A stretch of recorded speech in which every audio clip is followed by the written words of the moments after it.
नमस्कार.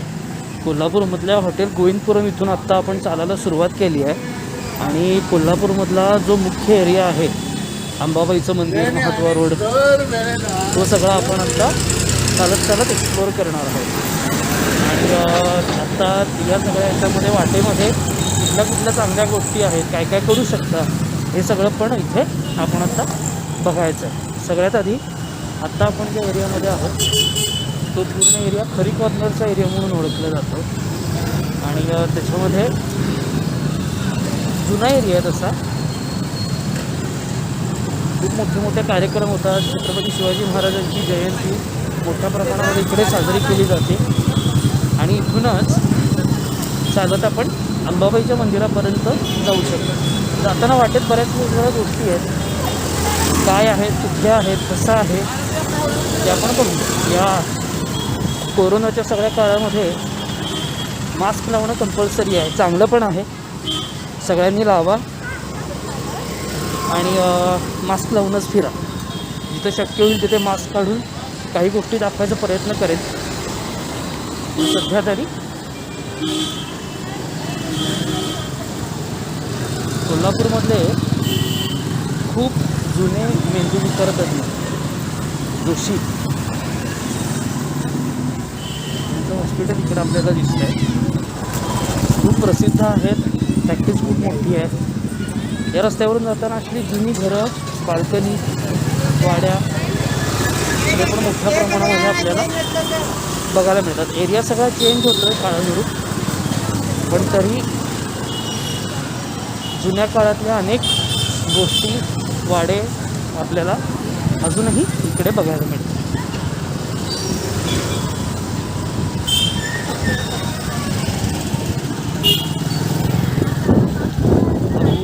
समोरचा महाद्वार रोड आहे. आपण बिनखांबी मंदिर आपल्याला समोर दिसतंय.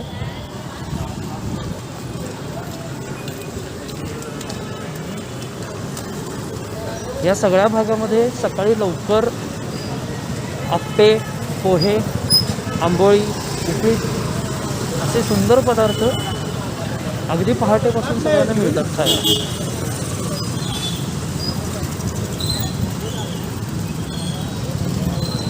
मग अशी म्हटलं दाखवलं ते बिनखांबीचं गणेश मंदिर इकडे तुम्हाला समोर दिसतं. परत खूप जुन्या मंदिरांपैकी हे एक मंदिर आहे आणि अंगारकी, संकष्टी, चतुर्थी खूप मोठ्या प्रमाणामध्ये इकडं गर्दी असते.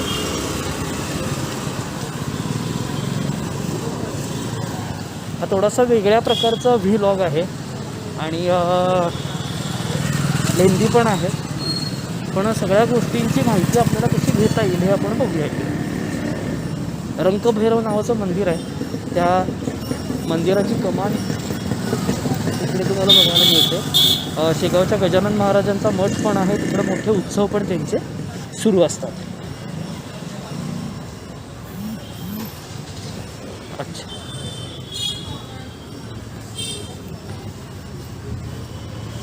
आता आपण ॲक्च्युली मंदिराच्या जवळ यायला लागलो.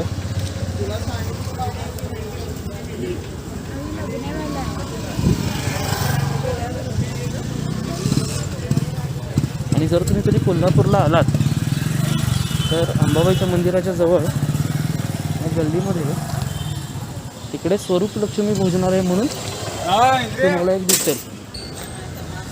हा स्वरूप लक्ष्मी भोजनालयाचा बोर्ड आहे आणि उत्तम प्रतीचं महाराष्ट्रीयन जेवण हे त्यांच्याकडे तुम्हाला उपलब्ध होईल.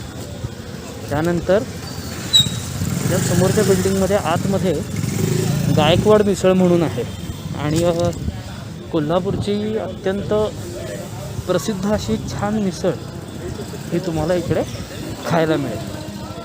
आता आपण मंदिराच्या जवळ आलो आहे. इकडे जुनी जी इमारत होती तर हा सगळा जुना राजवाड्याचा परिसर आणि आता इकडे ॲडमिनिस्ट्रेटिव्ह बिल्डिंग म्हणून या सगळ्या इमारतींचा वापर होतो. त्यानंतर अजून एक इमारत होती अगदी विद्यापीठ हायस्कूल. त्या विद्यापीठ हायस्कूलमध्ये त्या डी डी शिंदे सरकार नावाचं एक कॉलेज तुम्हाला बघायला मिळतं. या आता अंबाबाईच्या मंदिराच्या एकदम जवळ आलो आहे आणि मंदिराचे 4 द्वार आहेत, पूर्व, पश्चिम, दक्षिण आणि उत्तर. त्यापैकी आत्ता आपण दक्षिण द्वारावरती आहोत आणि आज आपण ही 4ही द्वारं बघायचा प्रयत्न करूयात. त्या दक्षिणेकडून पूर्वेकडे जाताना तिकडे आपल्याला जुन्या राजवाड्याचा परिसर सगळा बघायला मिळतो. आत्ता तिकडेच चाललो आहे आपण. खरं तर अशी लाईन आहे आतमध्ये यायला. मास्क लावणं, सोशल डिस्टन्सिंग हे सगळं कंपल्सरी आहे. 10 रुपये.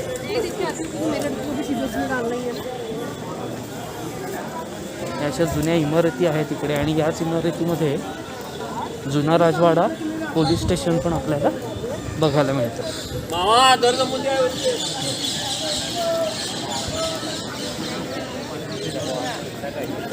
शेतकऱ्यांसाठी जे काही मॉल सुरू झाले तर तो शेतकरी सहकारी संघाचा जो काही मॉल आहे हा भारतामध्ये तयार झालेल्या पहिल्या मॉलपैकी एक. तो इकडे तुम्हाला बघायला मिळेल.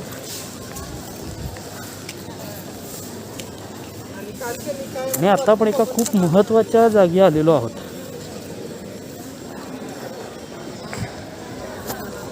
इकडे जे दिसतंय तुम्हाला तो जुना राजवाड्याचा भाग आहे आणि अजूनही शाही परिवाराकडून तिकडे पूजा अर्चा केली जाते. वेगवेगळ्या सणासुदींना, उत्सवांना त्या ठिकाणी अजूनही पूजा केली जाते. आता आपण आलोय भवानी मंडपामध्ये. खूप जुनी इमारत आहे आणि प्राचीन भारताचं वैभव काय असेल हे सांगणारं ही पूर्ण इमारत आपल्याला इकडे बघायला मिळते. त्या इमारतीच्या आतूनच आपण जाणार आहोत.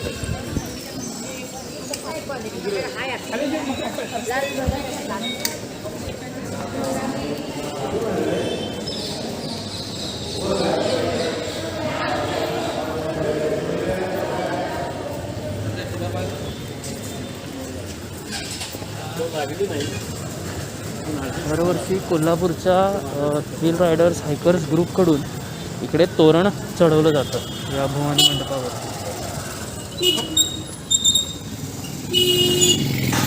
कोल्हापूरमधली खूप जुनी पुस्तकांची दुकानं, अजब पुस्तकालय वगैरे ही सगळी आपल्याला इथे या ठिकाणी बघायला मिळतात. परत मेहता बुक सेल्स हे पण एक जुन्यामधलं दुकान आहे, ते पण इकडे बघायला मिळतं. हा जो पूर्ण रस्ता आहे या रस्त्याला भाऊसिंगजी रोड असं नाव त्यांनी दिलेलं आहे. आणि वेगवेगळ्या गल्ल्या आहेत, त्यापैकी ह्याच्यानंतरची जी गल्ली आहे त्याला गुजरी म्हणतात, ज्या ठिकाणी मोठ्या प्रमाणामध्ये दागिन्यांचं वगैरे सगळं काम केलं जातं. त्यानंतर इकडे चप्पल लेन तुम्हाला बघायला मिळते. ही कोल्हापुरी बनावटीच्या चप्पला त्या आपल्या इकडे विकत मिळतात आणि त्यासाठी डेडिकेटेड एक मोठी लेन इकडे आपल्याला बघायला मिळते.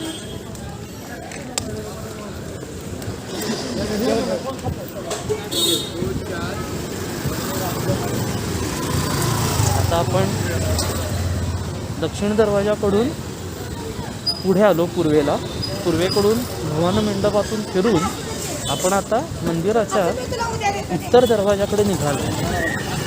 या उत्तर दरवाजाला घाटी दरवाजा असं पण नाव आहे.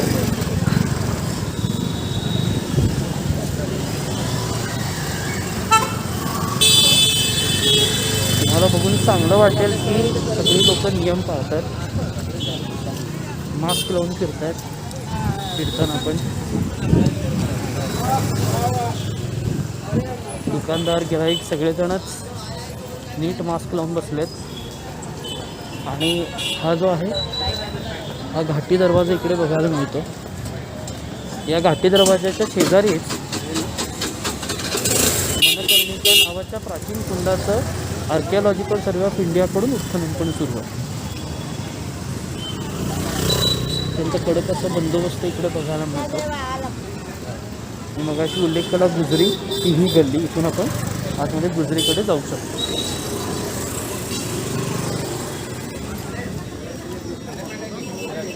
छोटी छोटी दुकानं, हार, फुलं, ओटी वगैरे यासाठी इकडे तुम्हाला दिसतील.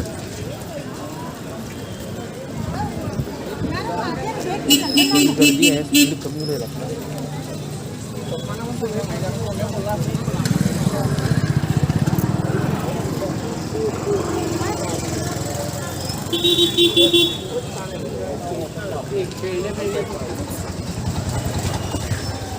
आता आपण निघालो आहे महाद्वार रोडला. हा रस्ता असाच पुढे मुख्य रस्ता जो आहे त्याला मिळतो. आणि जगातल्या सर्व वस्तू या महाद्वारावरती तुम्हाला मिळतात. ज्या वेळेला अंबाबाईचा पालखी उत्सव असतो त्या पालखी उत्सवाला या सगळ्या रस्त्यावरती मोठ्या मोठ्या रांगोळ्या काढलेल्या असतात. त्या औचित्य साधून कोल्हापूरला या, खूप सुंदर गोष्टी तुम्हाला इकडे बघायला मिळतील.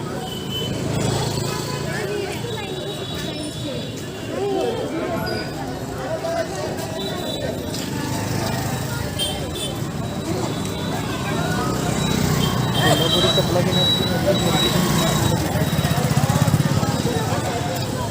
अनेक शतकांपासून अत्यंत प्रसिद्ध असं तो कोल्हापूरचा एक प्रॉडक्ट आहे. त्यानंतर कोल्हापूरमध्ये जिथे जुनी पुस्तकालयं आहेत त्यापैकी हे महाराष्ट्र ग्रंथभांडार. या महाराष्ट्र ग्रंथभांडारमध्ये सगळे धार्मिक, साहित्यिक, फिलॉसॉफिकल जुने ग्रंथ, पोथी, पुस्तकं हे तुम्हाला बघायला उपलब्ध होते. पूर्ण मार्केट आहे आता म्हणजे फिरतोय ते.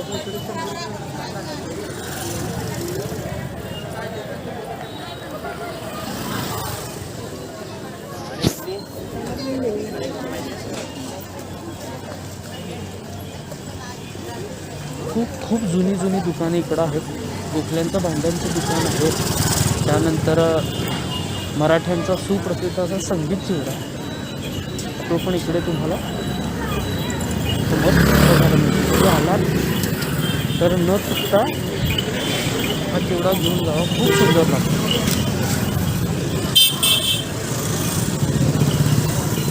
बस आता आपण महाद्वार, मुख्य द्वार जे आहे त्याच्या समोर आलेलो आहोत. पश्चिमेच्या बाजूला ते द्वार आहे.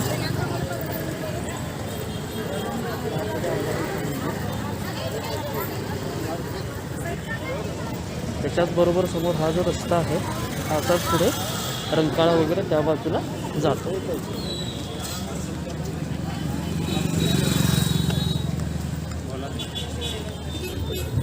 एवढं सांगून सुद्धा लोकांची गाड्या लावायच्या सवयी जात नाहीत आणि मग पोलिसांना त्यांचं काम करावं लागतं.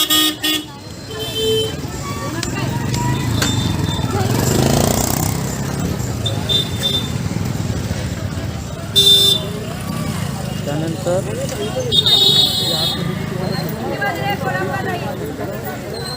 आपण एक कोल्हापूरचा खूप जुना असा ठेवा आणि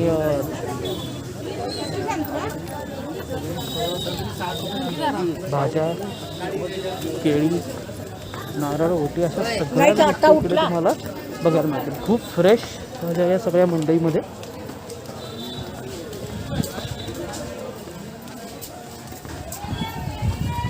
हे समोर जे कॉम्प्लेक्स दिसतंय इकडे भास्करराव जाधव नावाचं वाचनालय होतं. तिथे आता अर्ध्या भागामध्ये बॅडमिंटनचं कोर्ट आणि अर्ध्या भागामध्ये महाप्रसादासाठीची व्यवस्था त्यांनी केलेली आहे.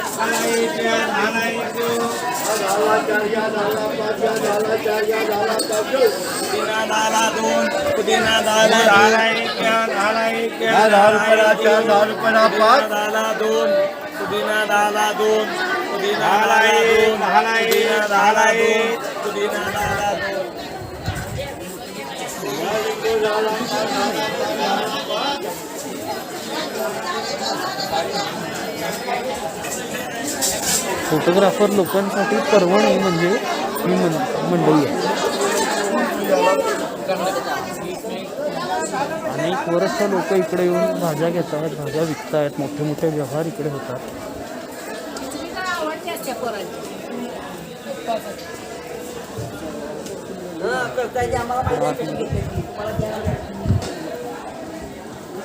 कॉम्प्लेक्स तुम्हाला बघायला मिळते. जिकडे वरती भास्करराव जाधव वाचनालय होतं तिथे आता बॅडमिंटनचं कोर्ट आणि अन्नछत्र चालू केलं.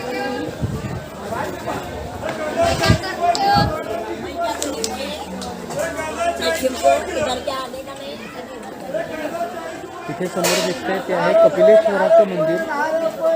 कोल्हापूरच्या अनेक जुन्या मंदिरांपैकी एक. आणि असं म्हणतात की आधी या जागी एक तळं होतं.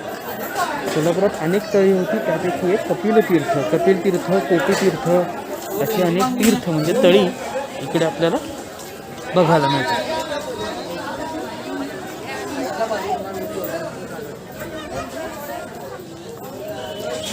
त्यानंतर इथून आपण येतो वांगी गोळ्यामध्ये.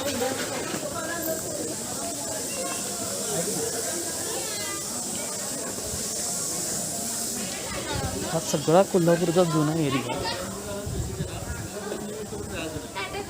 मी फुफूकडे नेणार आणि तुम्हाला बघितल्यानंतरच लक्षात येईल हे जुनं कोल्हापूर कसं असेल ते. अनेक नवीन इमारती आता झाल्यात पण तरी जुन्या कोल्हापूरचा टच तसाच आहे.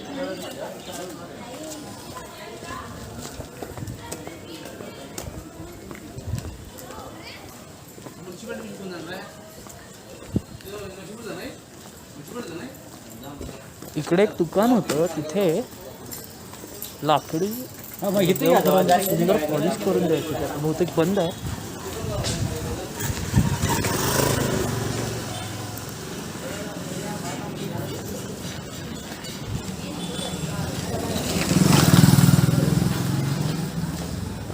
आता आपण त्या वांगीपोळातून परत समोर महाद्वार रोडकडे निघालो आहे आणि तिथून आपण इकडं सुरू केलं तिथपर्यंत आपण जाऊया.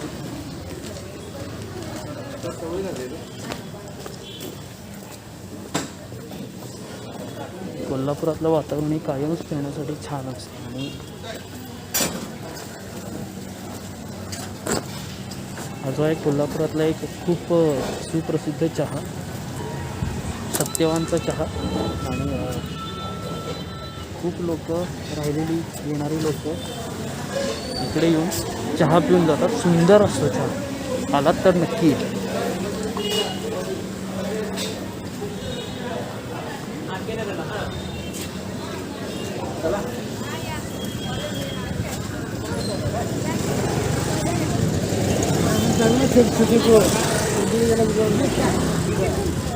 पण परत महाद्वार रोडला आलो.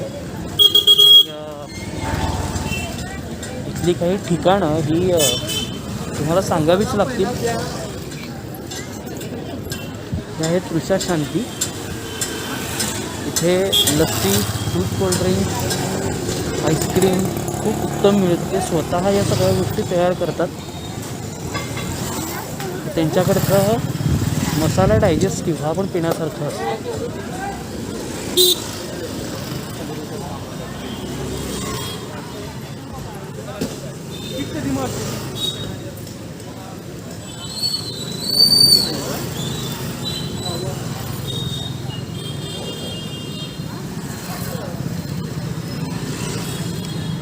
आणि मग असं सांगितलं ते बीजबंदीचं मंदिर.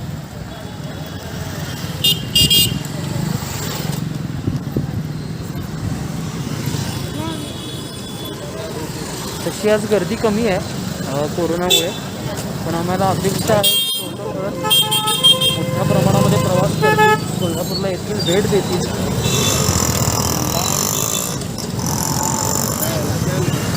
आणि जर आलात कोल्हापूरला तर जायची गडबड करू नका.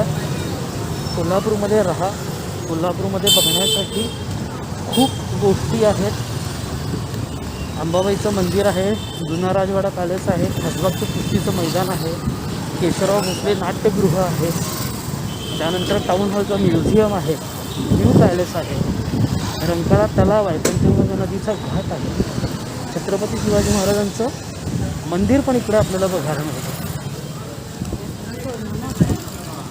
अशा खूप गोष्टी या कोल्हापुरात आहेत. कोल्हापुरात इतिहास आहे, कला आहे, सौंदर्य आहे, धर्म आहे, राजकारण आहे. कोल्हापुरात नाही असं काही नाही. ते अजूनही कोल्हापूरमध्ये घनदाट अशी सावली देणारी झाडं पण आहेत.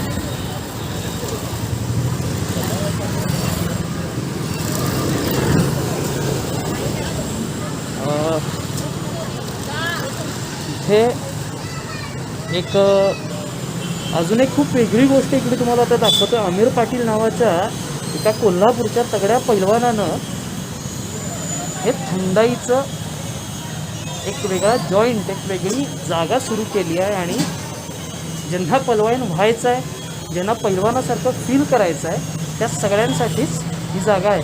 पाटील साहेब, एकदा नमस्कार करा सगळ्यांना. आणि जेव्हा केव्हा कोल्हापूरला याल त्यावेळेला नक्की भेट द्या. मी मगाशी सांगितलं तसं बिनखांबी मंदिराकडून खरी कॉर्नरकडे येताना तुम्हाला ही थंडाईची जागा बघायला मिळेल. ते थंडाई घ्यायचा आग्रह करतायत, पण काम संपवतं आणि मग परत येतो. थँक्यू. नक्की नक्की. हे कोल्हापूरची लोक पण खूप प्रेमळ आहेत. आदरानं खाऊ पिऊ घालतील आणि शिव्या जरी दिल्या तरी त्या प्रेमाच्या असतील. त्यामुळे घाबरून जाऊ नका.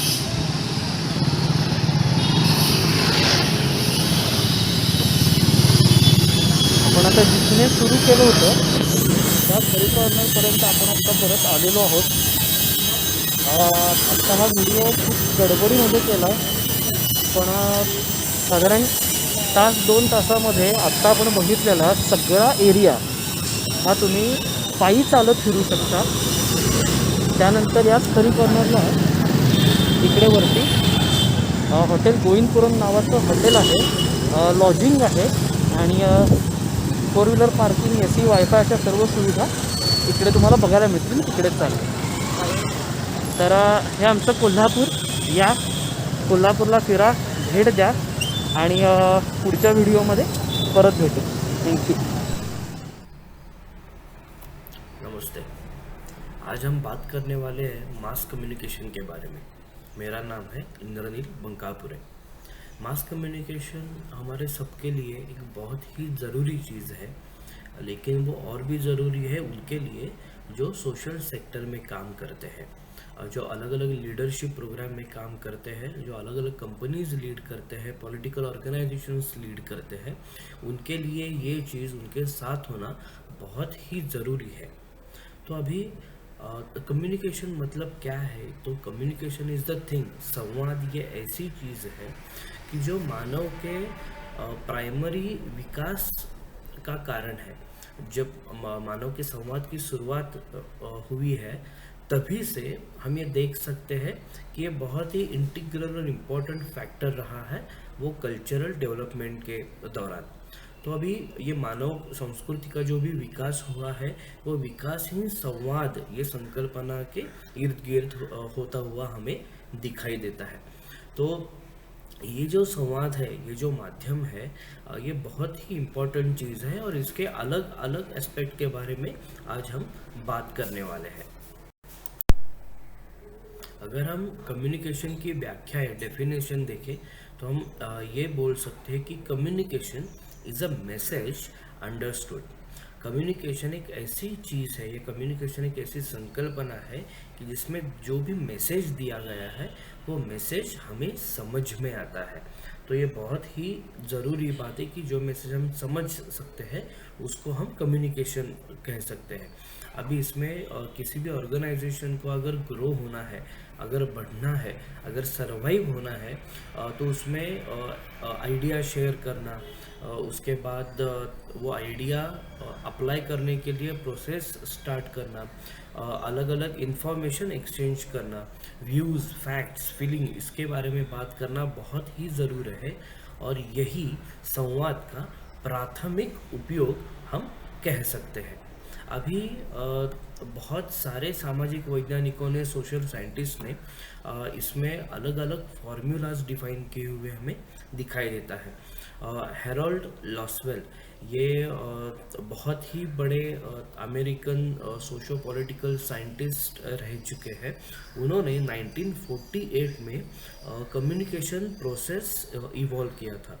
तो वो क्या कहते हैं वो प्रोसेस में, कि सबसे पहले आता है कि हु, जिसको उन्होंने कम्युनिकेटर बोला है कि XYZ आदमी जो मैसेज देने वाला है, हु सेज व्हाट, जिसको मैसेज बोला गया है कि कौन क्या बात करेगा, ये दूसरा पार्ट आता है। उसके बाद आता है इन विच चैनल, कौन से माध्यम से वो मैसेज आगे जाने वाला है, उसको उन्होंने मीडियम कहा है। और उसके बाद आता है रिसीवर, टू हुम, ये जो भी कम्युनिकेटर के थ्रू आया है वो कम्युनिकेटर, मैसेज, मीडियम और रिसीवर, ये एक उसमें आता है। लेकिन सबसे महत्वपूर्ण चीज़ ये है जो लास्ट में आता है, विथ व्हाट इफेक्ट, उससे कौन सा इफेक्ट होने वाला है, ये भी ये प्रोसेस का बहुत ही महत्वपूर्ण भाग है। लेकिन इसमें आप अभी देख सकते हो कि ये वन वे कम्युनिकेशन है। कम्युनिकेटर से होकर वो मैसेज अलग अलग माध्यम से, अलग अलग मीडियम से रिसीवर तक जाएगा, और रिसीवर के बाद वो कौन सा इफेक्ट तैयार करेगा ये हम यहाँ पे देख सकते हैं। लेकिन रिसीवर का जो भी बैक ऑफ कम्युनिकेशन है वो वापस उसी माध्यम से जो भी कम्युनिकेटर है उसके तक जाएगा क्या, लेकिन इसकी कोई भी सुविधा ये मॉडल में हमें दिखाई नहीं देती। उसके बाद ऑस्कूड करके और एक बहुत ही बड़े सोशल वैज्ञानिक रह चुके हैं, उन्होंने एक बहुत ही इंटरेस्टिंग कम्युनिकेशन मॉडल इवॉल्व किया हुआ हमें दिखाई देता है। तो वो क्या कहते हैं यहाँ पे कि जो भी मैसेज है तो ये राउंड होता है, ये भी है, ये सर्कुलर होता है। मतलब क्या, तो मैसेज जाता है डिकोडर के पास, डिकोडर वो मैसेज को इंटरप्रेट करके वापस एनकोडर को भेजता है, और एनकोडर वो मैसेज को वापस डिकोडर तक भेजता है। तो इसमें हम ये बोल सकते हैं कि मैसेज भेजने वाला और मैसेज रिसीव करने वाला एक ही लोग है। जो भी मैसेज को डिकोड कर रहा है वही मैसेज को इनकोडर तक पहुंचा रहा है। तो ये भी एक बहुत ही इंटरेस्टिंग कम्युनिकेशन मॉडल ऑस्कूड ने हमारे सामने रखा था। उसके बाद वीवर का 1949 में आया हुआ कम्युनिकेशन मॉडल भी बहुत ही इंटरेस्टिंग है। तो वो क्या बोलते हैं कि उन्होंने इंफॉर्मेशन सोर्स बोला है, नॉट नेसेसरी वो कम्युनिकेटर रहेगा, लेकिन उन्होंने उसको सोर्स बोला है, जो अभी बहुत ही महत्वपूर्ण चीज़ है। तो जो सोर्स है वो सोर्स ट्रांसमीटर तक जाता है कि जो वो इनकोड कर देता है पूरे मैसेज को, और उसके बाद वो अलग अलग चैनल का इस्तेमाल करके वो रिसीवर तक जाता है, डिकोडर तक जाता है, और उसके बाद वो अपने डेस्टिनेशन आगे निकल जाता है। तो इसको हम क्या कह सकते हैं, इंफॉर्मेशन सोर्स, उसके बाद आता है ट्रांसमीटर या फिर इनकोडर, फिर आता है चैनल मीडियम, उसके बाद आता है रिसीवर डिकोडर, और फिर उसके बाद आता है वो डेस्टिनेशन। तो ये सारे जो मॉडल्स हैं, अलग अलग मॉडल्स, ये मॉडल्स पढ़ना बहुत ज़रूरी है, क्योंकि हम इन डेप्थ समझ सकते हैं कि ये संकल्पना किस प्रकार से हमारे लिए काम कर रही है, या ये संकल्पना हम हमारे लिए किस प्रकार से उपयोग कर सकते हैं। तो ये सारी चीज़ें कम्युनिकेशन में बहुत ही ज़्यादा इम्पॉर्टेंट है, बहुत ही ज़्यादा हमारे लिए मायने रखती है। इसमें जर्नलिज्म का एक बहुत बड़ा पार्ट है। अगर आप जर्नलिज्म सीख रहे हो तो उसमें मास कम्युनिकेशन सीखना बहुत ही ज़रूरी है, क्योंकि जर्नलिस्ट का काम ही है लोगों से संवाद बढ़ाना, लोगों का जो व्यू है, लोगों के जो एस्पेक्ट है, लोगों का जो मत है, वो मत लेना और अपने माध्यम से अलग अलग सिस्टम तक उनको पहुंचाना। तो ये बहुत ही ज़रूरी चीज़ है, और इसके लिए हम देख सकते हैं कि बहुत ही अलग अलग कम्युनिकेशन के टाइप्स है, बहुत ही अलग अलग कम्युनिकेशन के प्रकार हमें यहाँ पे दिखाई देते हैं। तो वो कुल 6 प्रकार हम देख सकते हैं। उसमें वर्बल और नॉन वर्बल कम्युनिकेशन, फिर इंट्रा पर्सनल कम्युनिकेशन, फिर इंटरपर्सनल कम्युनिकेशन, फिर उसमें आता है ग्रुप कम्युनिकेशन, फिर आता है मास कम्युनिकेशन, और फिर ये बहुत ही इंटरेस्टिंग है जो रिसेंटली इवॉल्व हुआ है, उसके बाद आता है मास लाइन कम्युनिकेशन। अभी हम प्रयत्न करेंगे कि ये हर एक चीज़ को हम थोड़ा एलाबोरेट करके आपके सामने रख सकें। ये सबसे पहले आता है वर्बल कम्युनिकेशन। हम जो भी शब्दों का इस्तेमाल करते हैं तो ये सबसे पहले उसमें आता है। नॉन वर्बल कम्युनिकेशन ये शायद मेरे ख्याल से प्राइमरी कम्युनिकेशन रहा होगा मानवीय संस्कृति के विकास में। शुरुआत के कालखंड में जब शब्द नहीं थे तब एक दूसरे को बुलाना, आवाज़ देना, हाथ करना, तो बहुत जब दूर रहेगा तो चिल्ला के किसी को बुलाना, सिग्नल करना, जेस्चर करना, ये बहुत सारी चीज़ें नॉन वर्बल कम्युनिकेशन में आती है। अभी भी अगर हम देखते हैं तो सिर्फ आई कांटेक्ट होता है और एक दूसरे को समझ में आता है कि हमें क्या बात करनी है या फिर हम क्या कहना चाहते हैं। कि अगर डिसअपॉइंटमेंट है, अगर हैप्पीनेस है, आश्चर्य है, तो ये सारी चीज़ें सिर्फ आई कांटेक्ट के माध्यम से हम एक दूसरे तक पहुंचा सकते हैं। उसके बाद आता है सिग्नल्स कि रोको, जाओ, चलो, आओ, खाना खाओ, बुलाओ। ये सारी जो चीज़ें हैं ये सिग्नल के माध्यम से होती है कि जो संवाद का बहुत ही महत्वपूर्ण भाग है। उसके बाद आता है जेस्चर्स। अभी सीधी बात करें तो फ़ोन उठाओ, फ़ोन कर रहा हूँ, खाना खाने के लिए आओ, मैं जा रहा हूँ, इधर आओ। ये जो सारी चीज़ें हैं ये सारी चीज़ें कम्युनिकेशन का महत्वपूर्ण भाग है और ये समझना बहुत ही ज़रूरी है कि मास कम्युनिकेशन में जेस्चर और पोस्चर का बहुत ही बड़ा महत्व है। जब भी कोई पॉलिटिकल नेता भाषण दे रहा है, जब भी कोई लीडर एक बात दूसरे को बता रहा है, समाज के साथ अलग अलग माध्यम से संवाद साधने की कोशिश कर रहा है, तो ऐसे नहीं रहता, वो अपने हाथों का इस्तेमाल करता है। इससे क्या होता है कि जो भी शब्द वो बोल रहा है वो शब्दों को ताकत देने का काम ये अलग अलग जेस्चर्स और पोस्चर करते हैं। आप छाती तान के, सीना तान के आप एकदम स्ट्रेट अगर आप ऐसे चलते हो तो लोगों को समझ में आता है कि अरे ये बहुत ही कॉन्फिडेंट है। अगर आप ऐसे कंधे नीचे डाल के, आंखें नीचे डाल के अगर आप चल रहे हो तो लोगों को समझ में आता है कि अरे इसके शायद कंधे पर कुछ बोझ है, ये इतना कॉन्फिडेंट नहीं लग रहा। अगर आप झूठ बोल रहे हो तो आपका चेहरा बदलता है। अगर आप आनंद से बात कर रहे हो, अगर किसी को आप सरप्राइज दे रहे हो तो आपकी बॉडी लैंग्वेज उस प्रकार से रिएक्ट होती है। ये सारी चीज़ें हमें ध्यान में रखनी है कि ये कम्युनिकेशन का बहुत ही महत्वपूर्ण भाग है। उसके बाद आता है इंट्रापर्सनल कम्युनिकेशन। अभी इंट्रापर्सनल कम्युनिकेशन का मतलब ये होता है कि खुद के साथ संवाद करना, खुद के साथ बात करना, सेल्फ टॉक जिसको हम बोल सकते हैं। अगर हम कुछ चीज़ों के बारे में विचार विनिमर्श कर रहे हैं तो हम इंट्रोस्पेक्ट करते हैं, वाइल्ड थिंकिंग करते हैं कि अरे अगर मैं ये बात ऐसे कर रहा हूँ तो शायद वो वैसे भी हो सकता है, मैं शायद ये बात करता तो और अच्छा होता था।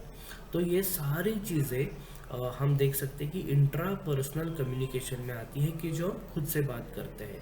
मतलब समाज माध्यम से संवाद करने से पहले जो भी कम्युनिकेशन हम खुद के साथ करते हैं इसको इंट्रापर्सनल कम्युनिकेशन बोलते हैं। सामने जाके बात कैसे करूँगा, मुझे बात क्या करनी है, अगर किसी ने सवाल उठाए तो उसके ऊपर मुझे किस तरीके का जवाब देना है।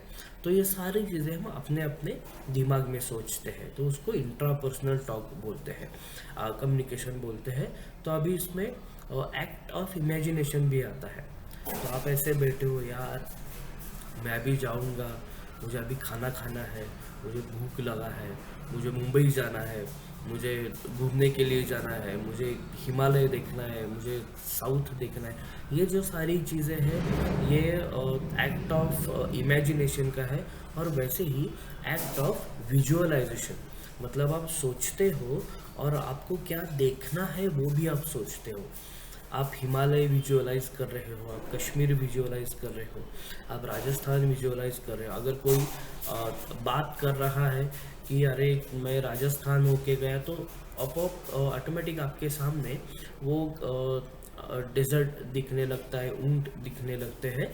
तो ये होता है इंट्रापर्सनल कम्युनिकेशन, जिसमें आप खुद के साथ बात करते हो।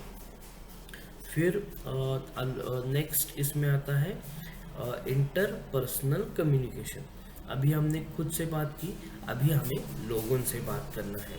तो 2 और ज़्यादा लोगों का इसमें सहभाग होना अपेक्षित है।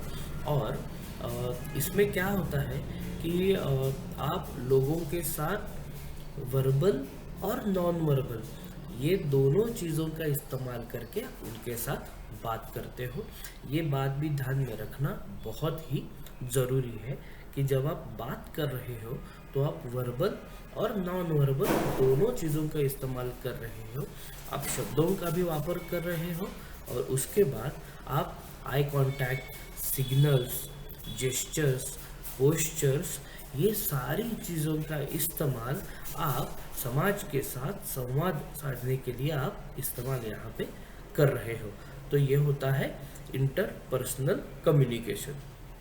अभी उसके बाद आता है ग्रुप कम्युनिकेशन, कि जैसे हमने बात किया है तो आप पूछोगे कि मास कम्युनिकेशन और ग्रुप कम्युनिकेशन में क्या अंतर है।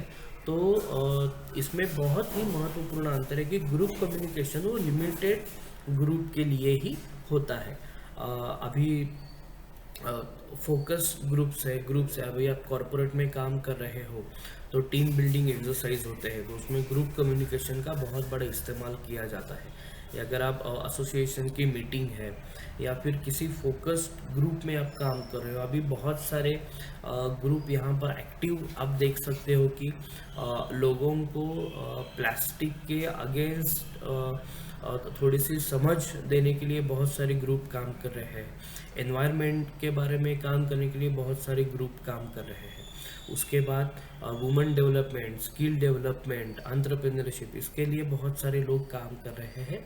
तो ये सारी चीज़ें ग्रुप कम्युनिकेशन के माध्यम में हम स्वीकार कर सकते हैं, हम उसको देख सकते हैं। अभी groups, small group, focus groups, ये सारी चीज़ें ये ग्रुप कम्युनिकेशन के अंडर हमें दिखाई देती है।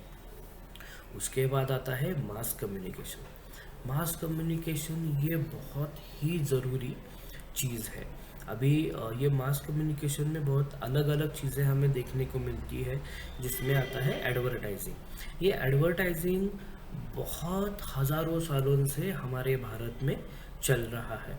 अलग अलग राजाओं ने उनके अलग अलग सिक्के तैयार किए थे, कॉइन्स तैयार किए थे, जिसके ऊपर उनका खुद का ब्रांडिंग था, उनके पोर्ट्रेट्स थे, उनके राजधानियाँ थी, फिर उनके एम्बलम थे। ये सारी चीज़ें हम तब से देख सकते हैं, क्योंकि एडवर्टाइजिंग ये बहुत ही ज़रूरी चीज़ है।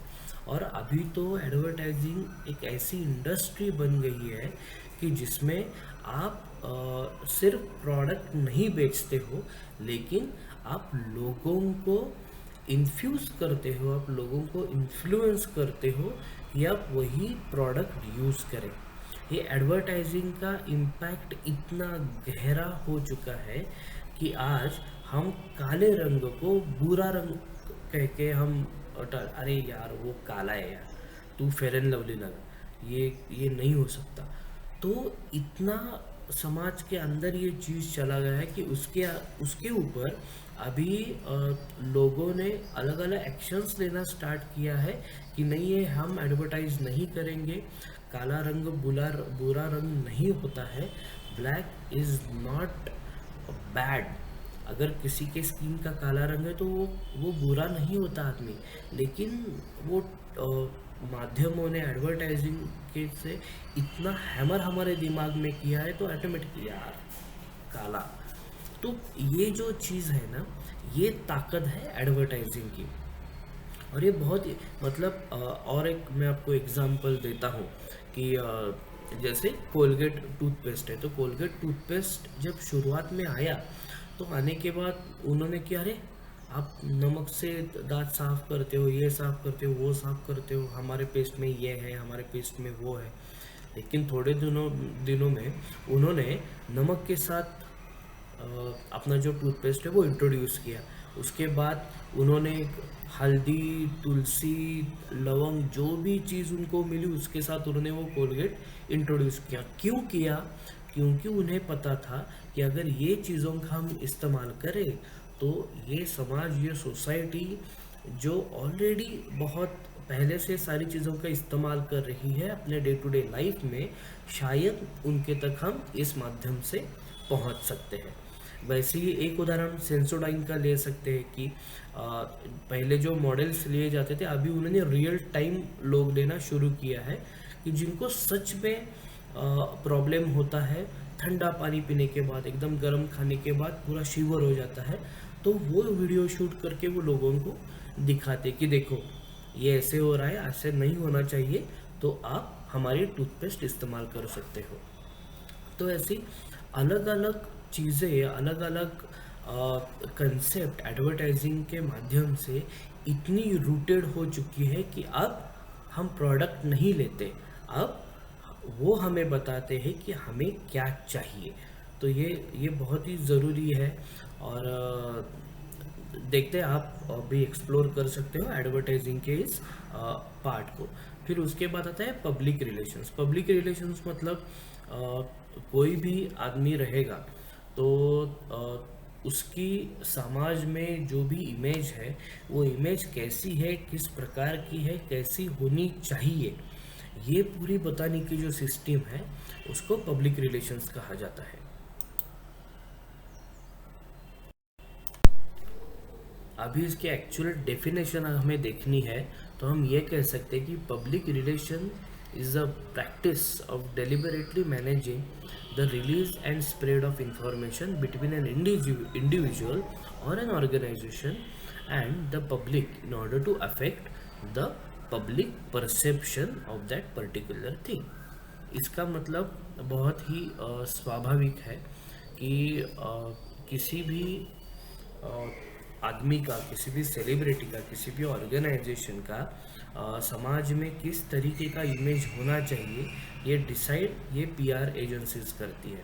तो अभी बहुत सारे सेलिब्रिटीज़ जो है, तो बहुत सारी मतलब almost each end every celebrity have their own PR agency जो डिसाइड करते हैं कि इंस्टाग्राम पे पोस्ट क्या करना है, कौन सा ट्वीट करना है, कब करना है, वीडियो कौन सा डालना है, कौन से कपड़े पहनने हैं। और यही नहीं, अगर आप एयरपोर्ट जा रहे हो तो आपके कौन से कपड़े चाहिए, गाड़ी में बैठ रहे हो तो कौन से कपड़े चाहिए, पार्टी में जा रहे हो तो कौन से कपड़े चाहिए, आपके पर्सनालिटी को कौन सा कलर सूट करता है जो लोगों को ज़्यादा भा जाएगा और जिसमें लोग आपके साथ ज़्यादा कनेक्टेड फील करेंगे। तो ये सारी चीज़ें जो है ये हम देख सकते हैं पीआर एजेंसी में है। इसमें और एक बहुत ही महत्वपूर्ण उदाहरण है कि कोई भी सेलिब्रिटी जिसको या फिर कोई भी पब्लिक फिगर जिसको किसी इशू में अगर इंक्वायरी के लिए बुलाया गया, आप न्यूज़ में देख सकते हो, तो जाते वक्त हमेशा डिसेंट फॉर्मल्स कपड़े पहन के जाते हैं। अगर फीमेल्स रहेगी तो पंजाबी ड्रेस, कुर्ता, दुपट्टा वगैरह लेके वो चले जाते हैं, कोई रहे तो शर्ट पैंट। ये सारे लोग जो कपड़े कभी पहनते नहीं, लेकिन इंक्वायरी के टाइम वो वैसे कपड़े पहन के जाते हैं क्योंकि सामने जाने के बाद उनका इंप्रेशन ऐसा हो कि अरे यार ये तो कुछ गलत कर नहीं सकता। तो ये बहुत छोटी छोटी चीज़ें हैं जिनको हमें ध्यान में रखना है जो पीआर एजेंसीज काम कर रही है। फिर उसके बाद ऑफ कोर्स आता है जर्नलिज्म। जर्नलिज्म का काम यही है कि लोगों का जो ओपिनियन है अभी, तो वो ओपिनियन क्रिएट कर। लेकिन पहले शायद ऐसा नहीं रहा होगा। जर्नलिज्म इज़ मोर ऑफ कि जो भी गवर्निंग बॉडीज़ है, वो गवर्निंग बॉडीज़ और जो समाज है उसके बीच में जो ब्रिज का काम करते हैं, तो वो होते हैं जर्नलिस्ट। कि पब्लिक सेक्टर के लिए जो भी चीज़ें गवर्नमेंट लेके आ रही है, तो वो सारी चीज़ें वहाँ तक पहुँचनी चाहिए कि वो जिनके लिए है, और उनके जो भी व्यूज़, रिएक्शंस, जो भी सारी चीज़ें हैं, वो चीज़ें गवर्नमेंट तक पहुँचनी चाहिए। तो ये ब्रिज का काम ये जर्नलिस्ट हमारे लिए कर रहे हैं। तो अभी इसमें प्रिंट जर्नलिस्ट है, सोशल मीडिया जर्नलिज्म है, और उसके बाद इसमें हम देख सकते हैं कि बहुत अलग अलग सारी चीज़ें यहाँ पे दिख। उसके बाद मास कम्युनिकेशन का बहुत ही इम्पोर्टेंट और एक चीज़ हम देख सकते हैं, जो है पॉलिटिकल कैंपेन। ये पॉलिटिकल कैंपेन जो है, तो इसमें लोगों तक उन्हें जो चाहिए वो बता के पावर में आना, ये पॉलिटिकल कैंपेन का बहुत ही बड़ा व्यू, बहुत ही बड़ा एस्पेक्ट हमें दिखाई देता है। अभी आप देख सकते हैं कि हर पॉलिटिशियन अलग अलग स्टाइल से काम कर रहा है। तो ये सारे पॉलिटिकल कैंपेन्स की कौन से एरिया में किसका प्रभाव ज़्यादा है, किसको कहाँ की सीट देनी है, किस तरीके की बातें करनी है, कौन से मुद्दे हमें स्टेज से लोगों तक पहुंचाने हैं, तो ये सारा जो फैक्टर है वो पॉलिटिकल कैंपेन के अंडर आता है। अभी ये लास्ट पार्ट जो है, तो इसमें बहुत ही इम्पोर्टेंट पार्ट है, जिसको मास लाइन कम्युनिकेशन कहा जाता है। माओ जेडोंग और चाइनीज़ कम्युनिस्ट पार्टी ने ये इवॉल्व किया था चाइनीज़ रेवोल्यूशन के दौरान, और इसमें सोसाइटी को रिवॉल्यूशन के रास्ते पर लेके जाना, ये उनका बहुत ही प्राइमरी एजेंडा है। और ये जो फैक्टर है, ये अलग अलग कंट्रीज़ में काम कर रहा है ये पर्टिकुलर थीम के ऊपर। तो ये थोड़ा communism Marxist way of thought है कम्युनिकेशन का। तो इसके और गहराई में हम नहीं जाएंगे, क्योंकि जिन्होंने ये चीज़ों का इस्तेमाल किया है वो आज इतने अच्छे कंडीशन में नहीं है।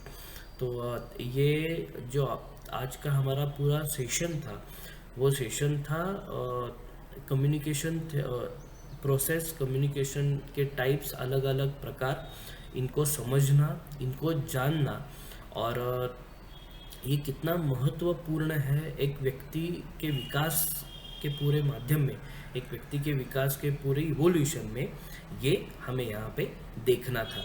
तो हमने यहाँ पे अलग अलग मॉडल्स देखे, कम्युनिकेशन मॉडल्स हमने यहाँ पे देखे, कि जिसमें हम देख सकते हैं हैरोल्ड लॉजवेल का 1948 में उन्होंने किया हुआ कम्युनिकेशन प्रोसेस हमने देखा, कि जहाँ पे communicator, message, medium, receiver and with what effect, ये उन्होंने यहाँ पे बोला था।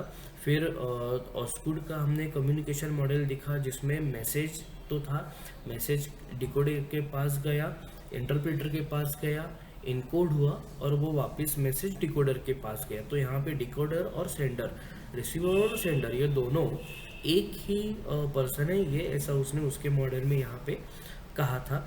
फिर आता है बीवर का मॉडल 1949 का, जिसमें वो बोलते हैं कि इंफॉर्मेशन सोर्स क्या है, ट्रांसमीटर जो इनकोड करता है, फिर चैनल या कौन सा माध्यम है, रिसीवर, डिकोडर, और फिर डेस्टिनेशन, कि कहाँ तक ये हमें लेके जाना है, ये भी हम लोगों को बता सकते हैं।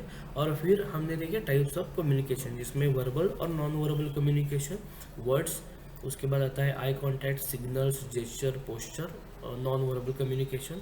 फिर हमने देखा इंट्रा पर्सनल कम्युनिकेशन, की जहाँ पर आप खुद के साथ बात करते हो, सेल्फ इंट्रोस्पेक्ट करते हो, इमेजिन करते हो, विजुअलाइज करते हो।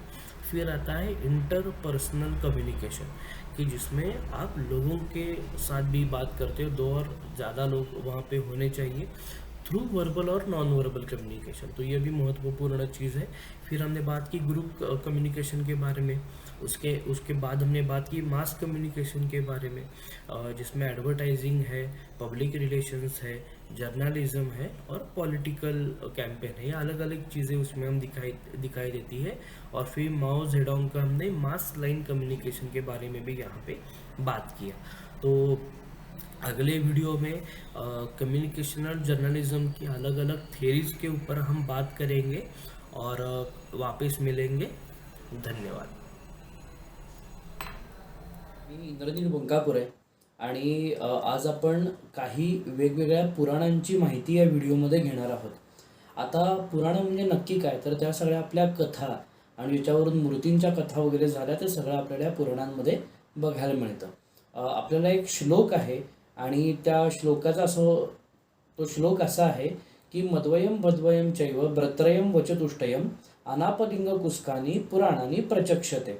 याचा अर्थ असा आहे की म पासून सुरू होणारी दोन म्हणजे मद्वयम, म पासून सुरू होणारी दोन, भद्वयम, भ पासून सुरू होणारी दोन, मद्वयम भद्वयम चैव म्हणजे व पासून सुरू होणारी चार, ब्रत्रयम ब्र पासून सुरू होणारी तीन, वचतुष्टयम अनापलिंग कुस्कानी पुराणानी प्रचक्षते. आणि मग नंतर त्या प्रत्येक अल्फाबेट पासून तयार होणारी ती पुराणं आणि मग असं ते एक संपूर्ण पुराणांचं संकलन हे आपल्याला याच्यामध्ये बघायला मिळतं.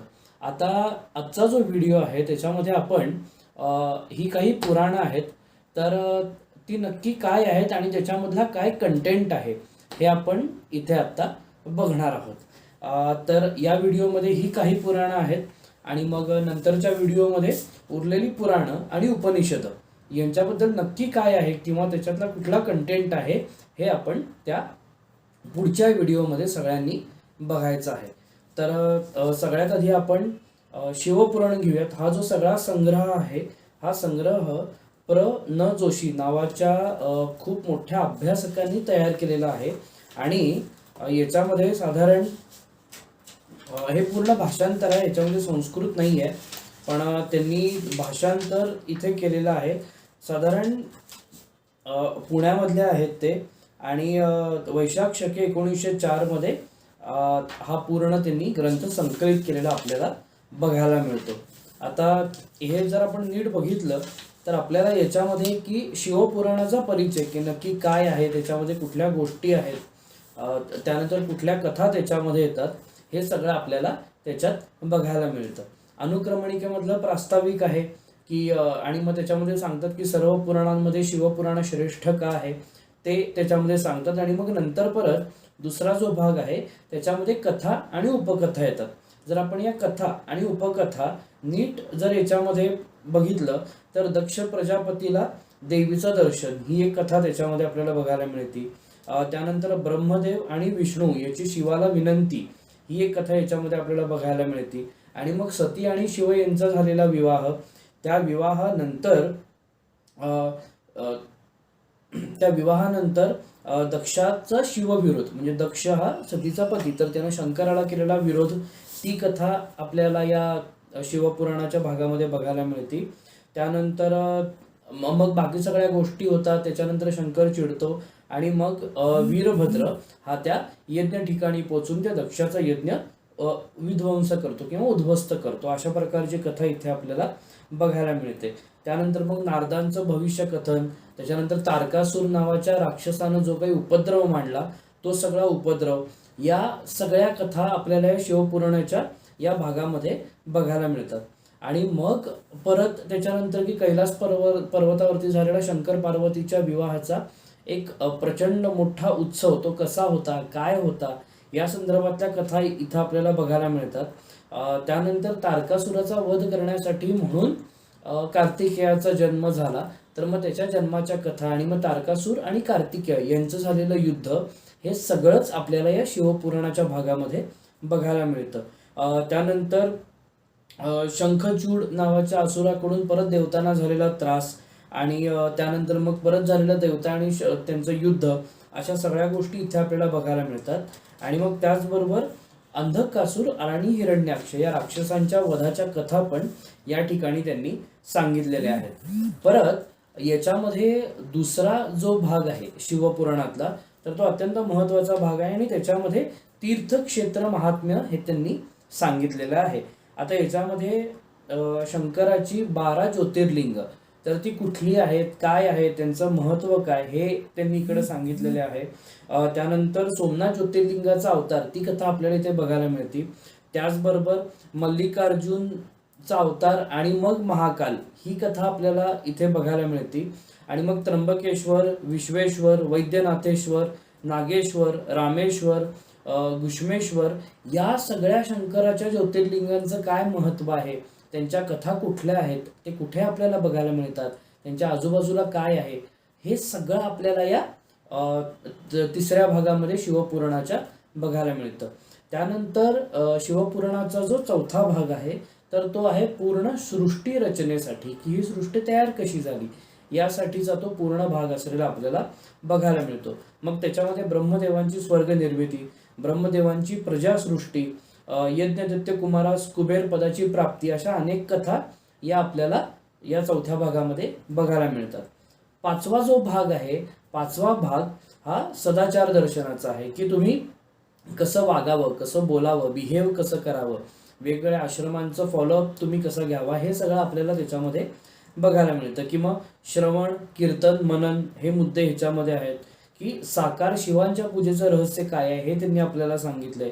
लिंगपूजेचं महत्त्व सांगितलंय, शिवपिंड, शिवलिंग जे असतं त्याचं महत्त्व आपल्याला त्यांनी इथं सांगितलेलं आहे. त्यानंतर मग शिवलिंगाची स्थापना कशी करावी, त्याचा पूजाविधी कसा असावा, शिवलिंगाचं वैज्ञानिक रूप काय, अशा सगळ्या गोष्टींची माहिती आपल्याला शिवपुराणाच्या या भागामध्ये बघायला मिळते.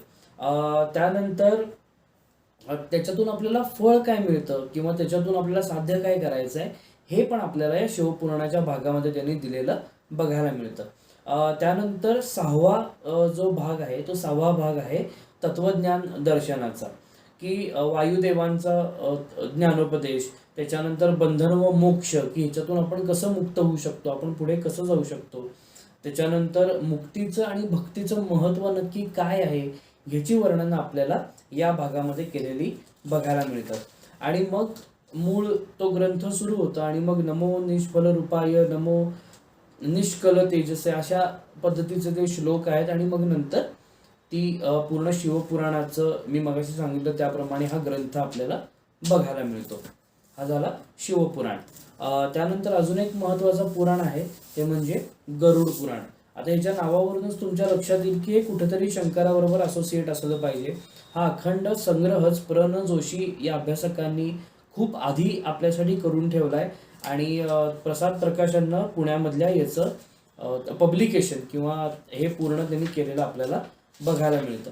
आता हा जो ग्रंथ आहे म्हणजे गरुड पुराणाचा हा जो खंड आहे, याच्यामध्ये गरुड पुराणाचा पूर्ण परिचय हा त्यांनी इथं करून देण्याचा प्रयत्न केला आहे. आणि मग गरुड पुराणाची नक्की रूपरेषा काय आहे, त्याच्यानंतर त्याच्यात भौतिक विद्या किंवा सुभाषित काय काय आहे, हे सगळं आपल्याला याच्यामध्ये बघायला मिळतं. आता जसे वेगवेगळे पार्ट मगाशी होते तसे वेगवेगळे पार्ट नाही आहेत इथे, पण इथे आपण नक्की काय आहे ते आपल्याला बघता येईल. आता ह्याच्यामध्ये गरुड पुराणाच्या उत्पत्तीच्या कथा आपल्याला बघायला मिळतात.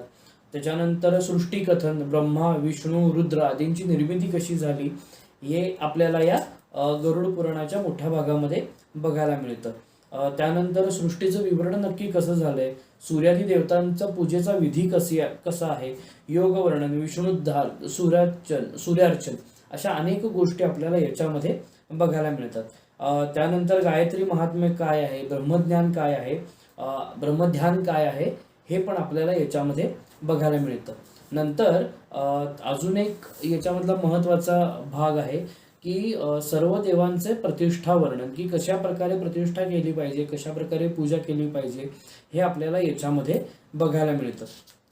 आणि मग याच्यानंतरचा जो पुढचा जो भाग आहे त्याच्यामध्ये मग वेगवेगळ्या कथा त्यांनी सांगितलेल्या आहेत की भुक्तिमुक्तीसाठी तुम्ही कशा प्रकारे आयुष्य जगलं पाहिजे, कशा प्रकारच्या पूजा तुम्ही याच्यामध्ये केल्या आहेत. त्याच्यानंतर नरसिंह असेल किंवा श्री विष्णू असेल किंवा अच्युत असेल, सर्व कामद असेल, तर यांची स्तोत्र कशा प्रकारची आहेत, त्यांचा अर्थ काय आहे, हे त्यांनी इथं आपल्याला दिलेलं बघायला मिळतं. त्याच्यानंतर परत मग सगळ्यात शेवटचा भाग आहे तो गरुड पुराण महात्म्य, असा हा सगळ्यात शेवटचा पार्ट आहे. आणि मग त्याच्यामध्ये मग आता जे आपण बोललो त्याचं एक सार किंवा त्याची एक समरी ही आपल्याला या शेवटच्या भागामध्ये बघायला मिळते. यानंतर आपण स्कंद पुराण बघणार आहोत. तर या स्कंद पुराणाचे 2 भाग आहेत, पूर्वार्ध आणि उत्तरार्ध, म्हणजे आधीचं आणि नंतरचं. तर हे आपण बघत असताना आता स्कंद पुराण, तर कार्तिकेयला स्कंद त्यांनी म्हटलेलं आहे आणि त्या अनुषंगाने आता याच्यामध्ये आपल्याला नक्की काय दिसेल हे आपण इथे बघूयात. आता हा जो स्कंद पुराणाचा पूर्वार्ध आहे, तर त्याची रचना किंवा त्याचं बायफर्केशन हे वेगवेगळ्या खंडांमध्ये त्यांनी केलेलं आहे किंवा वेगवेगळ्या स्टोरी लाईन्समध्ये त्यांनी इकडं केलेलं आहे. तर याच्यामध्ये दक्षावतार शिवकृपा, रावणाचा उत्कर्ष, समुद्र मंथन, त्याच्यानंतर विश्वरूपाचा वध, ब्रह्महत्येपासून इंद्राची मुक्ती, अशा अनेक महत्त्वाच्या कथा आपल्याला या स्कंद पुराणामध्ये बघायला मिळतात. त्यानंतर विष्णूचा आलेला वामन अवतार, त्याच्यानंतर तारकासुराला दिलेलं ब्रह्मदेवानं वरदान, या पण महत्त्वाच्या कथा आपल्याला स्कंद पुराणाच्या पूर्वार्धामध्ये वाचायला मिळतात. इवन यमराजानं जो शंकराला उपदेश केला तर त्या संदर्भात आलेली कथा सुद्धा आपल्याला स्कंद पुराणामध्ये बघायला मिळते.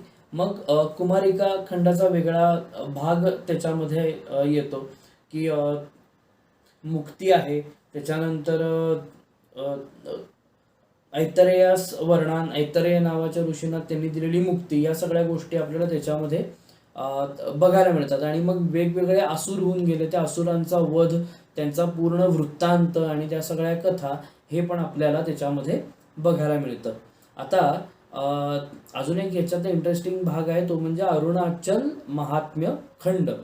आता भगवान शंकरांचे अरुणाचल रूपात प्रकटीकरण, शिवाची विभिन्न तीर्थ, त्याची तीर्थ नक्की कुठं आहेत, कशी आहेत, त्याच्यानंतर अरुणाचलेश्वराची पूजा, शंकराची स्तुती, या सगळ्या गोष्टी पण आपल्याला इथे त्यांनी दिलेल्या, लिहून ठेवलेल्या बघायला मिळतात.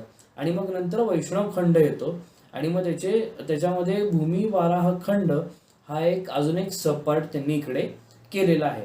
आणि मग मेरुगिरी पर्वतावरती भगवान वराहांच्या सेवेमध्ये पृथ्वी माता कशी होती किंवा कशा प्रकारे ते तिकडे ध्यानधारणा, पूजा अर्चा किंवा त्यांचं ते करत होते, हे सगळं आपल्याला या पर्टिक्युलर खंडामध्ये बघायला मिळतं. हा खूप मोठा खंड स्कंद पुराणामधला आहे. त्यानंतर उत्कल खंड हा एक अजून एक त्याच्यानंतरचा भाग येतो किंवा ज्याला पुरुषोत्तम क्षेत्र महात्म्य असं पण त्यांनी नाव दिलेलं आहे. आता या पुरुषोत्तम क्षेत्रात पुंडरीक आणि अंबरीश राजा जो होता, तर ही कथा आपल्याला त्याच्यामध्ये मोठ्या प्रमाणामध्ये आलेली बघायला मिळते. त्याच्यानंतर राजा श्वेताश्वरावरती झालेली भगवंतांची कृपा, तर अशा प्रकारच्या कथा पण आपल्याला या स्कंद पुराणाच्या या भागामध्ये बघायला मिळतात. आता अजून त्याचे वेगवेगळे पार्ट आहेत पण हे सगळेच आपण बघायचं नाही आहेत. पण त्याच्यामध्ये मग श्री भागवत महात्म्य आपल्याला बघायला मिळतं की जो पूर्ण वैष्णव किंवा भागवत याचा महत्त्वाचा एक भाग आहे. त्यानंतर स्तोत्र मंजुषा आहे की देवांची विष्णू स्तुती, म्हणजे देवांनी केलेली विष्णूची स्तुती, बृहस्पतीकृत रुद्रस्तवन, बृहस्पतीने लिहिलेलं शंकराचं जे स्तवन आहे ते पण आपल्याला याच्यामध्ये वाचायला मिळतं. तर अशा प्रकारे हा एक स्कंद पुराणाचा जो पूर्वार्ध आहे त्याच्यामध्ये या सगळ्या गोष्टी आपल्याला बघायला मिळतात. आता स्कंद पुराणाचा जो उत्तरार्ध आहे की हे पूर्वार्ध म्हणजे आपण हे सगळं आधीचं बघितलं, तर त्याचा जो उत्तरार्ध आहे त्या उत्तरार्धामध्ये नक्की काय आहे हे पण आपल्याला इकडे बघावं लागतं. तर याचं पण ऑफकोर्स काय म्हणतात त्याला, याचं पण बायफर्केशन जे आहे ते खंडांमध्येच त्यांनी केलेलं आहे. आणि मग ब्राह्म्यखंड, चातुर्मास महात्म्य, ब्रह्मोत्तर खंड, त्याच्यानंतर धर्मारण्य महात्म्य, काशीखंड, तर अशा अनेक वेगवेगळ्या खंडांची रचना इथे आपल्याला झालेली बघायला मिळते. इव्हन काशीखंड हा जो आहे हा अत्यंत महत्त्वाचा आहे, म्हणजे अगस्त्य ऋषींपासूनच्या ज्या कथा आहेत त्या कथा आणि मग वायू, कुबेर, ईशान, चंद्र यांची लोक, हे सगळे सप्तर्षी लोक, ध्रुव लोक, ही जे काही आहे हे सगळं आपल्याला ह्याच्यामध्ये वर्णन केलेलं बघायला मिळतं. आणि या काशीखंडाचे पूर्वार्ध आणि उत्तरार्ध असे 2 भाग त्यांनी केलेले इकडे आपल्याला बघायला मिळतात.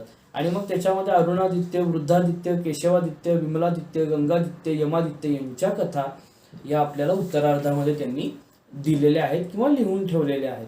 आणि मग परत रेवाखंड वगैरे असे अजून वेगवेगळे भाग आहेत.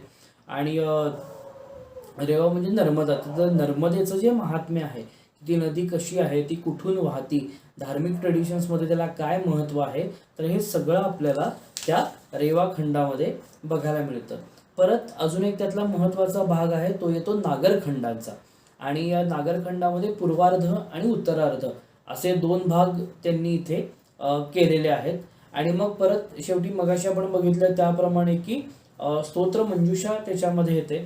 त्याच्यामध्ये भगवान शिवांची स्तुती, गिरिजापतींची प्रार्थना, अगस्त्यकृत महालक्ष्मी स्तुती, गंगा स्तोत्र, सूर्यदेवकृत शिवस्तुती अशा अनेक वेगवेगळ्या गोष्टी आपल्याला या स्कंद पुराणाच्या उत्तरार्धामध्ये त्यांनी लिहून ठेवलेल्या आहेत, त्यांनी त्या दाखवल्या आहेत. त्यानंतर अजून एक महत्त्वाचा पार्ट येतो तो म्हणजे मार्कंडेय पुराणाचं. जी काही पुराण आहेत त्यामधलं मार्कंडेय पुराण हे स्वतः खूप महत्त्वाचं असं पुराण आहे. आणि याच्यामध्ये पण ऑफकोर्स वेगवेगळे भाग आहेत. तर त्याच्यामध्ये दुर्वासांच्या आश्रमातून अप्सरा वपू वगैरे हा जो काही कथेचा भाग आहे तो सगळा कथेचा भाग आपल्याला या ठिकाणी त्यांनी लिहून ठेवलेला बघायला मिळतो.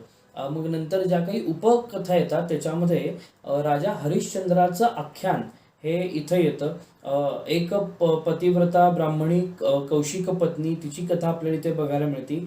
दत्तात्रेयांचा जन्म व त्यांचा प्रभाव याबद्दलची माहिती आपल्याला मार्कंडेय पुराणाच्या या पर्टिक्युलर दुसऱ्या खंडामध्ये इकडे वाचायला मिळते. त्यामुळे ज्यांना कोणाला त्याबद्दल इंटरेस्ट असेल त्यांनी हे नक्की घेऊन वाचा.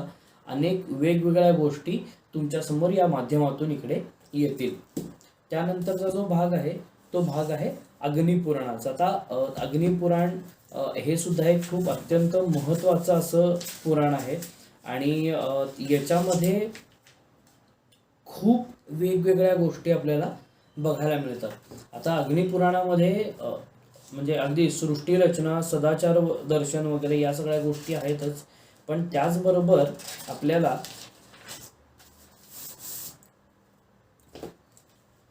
अग्निपुराण महात्म्य पण ह्याच्यामध्ये दिसतं. आता ज्या वेळेला आपण याबद्दल बोलतो त्यावेळेला मत्स्य भगवानांचे आख्यान म्हणजे जी विष्णूची वेगवेगळे अवतार आहेत तर त्याच्यामध्ये कशा प्रकारे ते सगळं होतं तर ते आपल्याला इथे बघायला मिळतं. आपण आता अग्निपुराणाचा फक्त एक रेफरन्स घेऊन रिव्ह्यू घेऊन या ठिकाणी आपण आता थांबणार आहोत. आणि मग पुढच्या व्हिडिओमध्ये आपण उरलेली पुराणं आणि त्यांचे सगळे रेफरन्स नक्की काय आहे, कसं आहे हे आपण पुढच्या व्हिडिओमध्ये जाणून घेणार आहोत. तर आपण परत एकदा सगळ्यांचे आभार आणि परत भेटूया. धन्यवाद.